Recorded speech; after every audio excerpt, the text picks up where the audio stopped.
گوش کن مرا برادر، من ترا گپت میگم. والله قسم، والله بالله تعالی قسم میخورم. مردم فلسطین را نگاه کن که صدها برادرها مردستان، صدها مادرها مردستان، صدها خواهرها، صدها طفل بیگناه شهید شدستان. والله قسم میخورم، تکبری نمیکنم، خدمت مانی نمیکنم.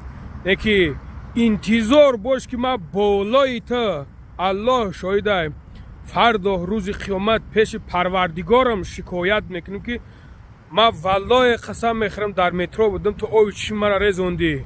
ای برادر به این ایستادگیت فراموش نکن که میگه که دنیا چرخ گردون است، تا میخری. الله ترا هدایتت کنه. الله